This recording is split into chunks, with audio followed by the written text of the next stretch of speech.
Welcome to The Explainer. Today we are diving into a really powerful idea, one that completely explains the massive shift in how we find and consume, well, everything.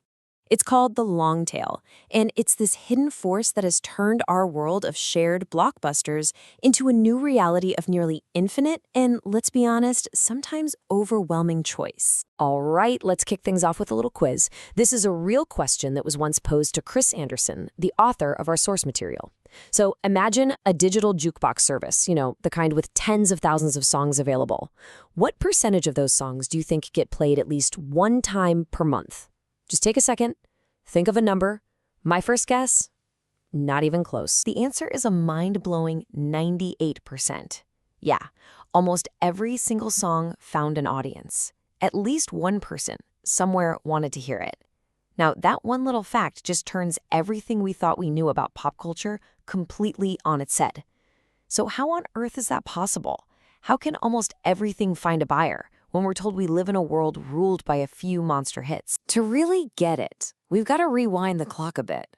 We have to understand the world that most of us grew up in, a world that wasn't defined by choice, but by its exact opposite, scarcity. A world dominated by what Chris Anderson calls the tyranny of the hit. I mean, think about it. Before the internet, what you got to see or hear was all about physical reality. There's only so much room on a shelf in a bookstore or a record shop. There were only 24 hours in a broadcast day.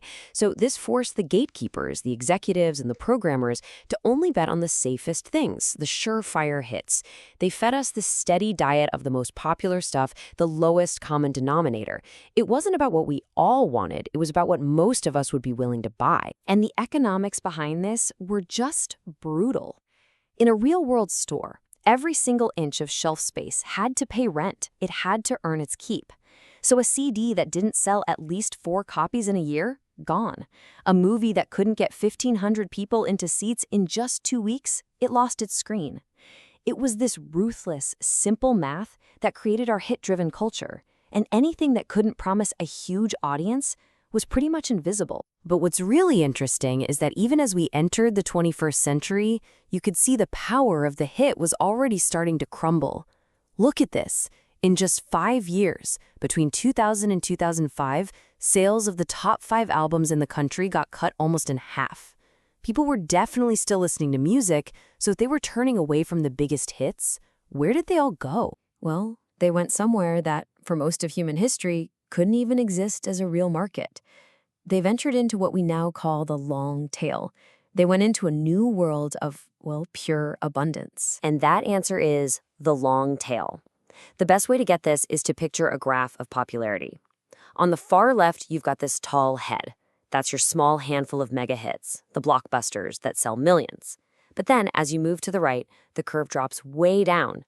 But, and this is the key part, it never, ever hits zero. It just stretches on and on. That's the long tail. It's millions of other things that might only sell a few copies each. In the old world, only the head made money. Now that entire tail is a massive, and for the first time accessible, market. This quote from Anderson just nails it.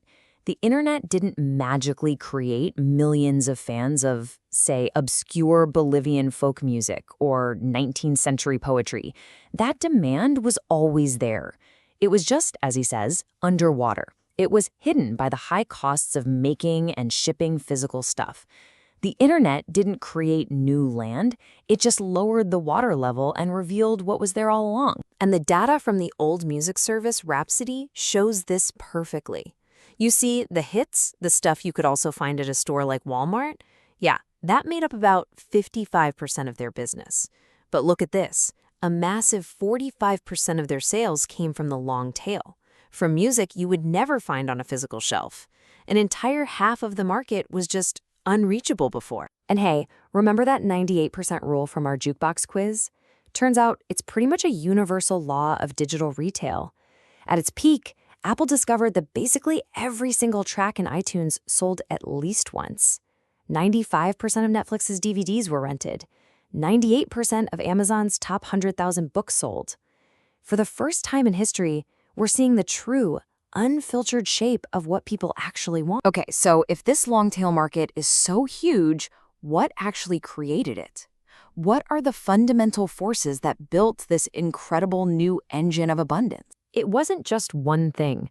It was more like a chain reaction. Three really powerful forces that all had to work together to make the long tail a reality. So, force number one is the democratization of production. Put simply, it just got way cheaper and easier for anyone to make stuff.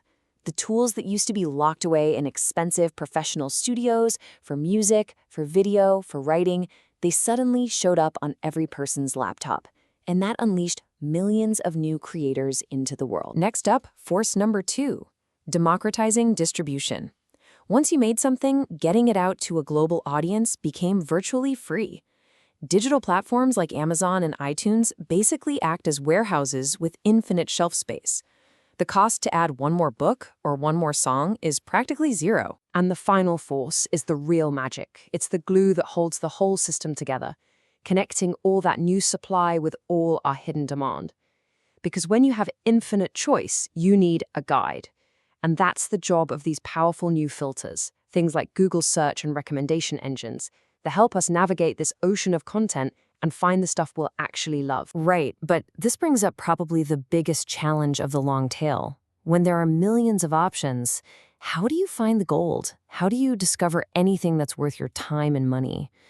Well, the solution to this problem is where things get really, really clever. See, in the old world of scarcity, we relied on what we can call pre-filters. These were the gatekeepers, the studio executives, the book editors, the radio programmers. They decided what got made in the first place. But now, in this new world of abundance, we rely on post-filters. These are the tools that help us sort through the millions of things that are already out there. Let me tell you a quick story about a book called Touching the Void. It's this brilliant, absolutely harrowing account of a mountain climbing disaster from the 1980s. But by the late 90s, it had pretty much faded away and was almost out of print. A commercial flop. And then a brand new book about a similar disaster, Into Thin Air, became a massive bestseller. And on Amazon, something really interesting started to happen. In the reviews for this new hit book, readers who knew both books started saying things like, hey, if you liked this, you have to read Touching the Void. Amazon's algorithm, a classic post filter, it noticed this pattern. So it started officially recommending Touching the Void to every single person who bought Into Thin Air. And this just ignited a powerful feedback loop. More sales led to more recommendations, which of course led to even more sales. And in the end, Touching the Void, a book that was commercially dead, came roaring back to life and actually started to outsell the blockbuster hit that had revived it. That is the incredible power of connecting supply and demand. So, okay. We have a new shape for our markets, and we have new ways to navigate them. What does this all actually mean for culture, for society?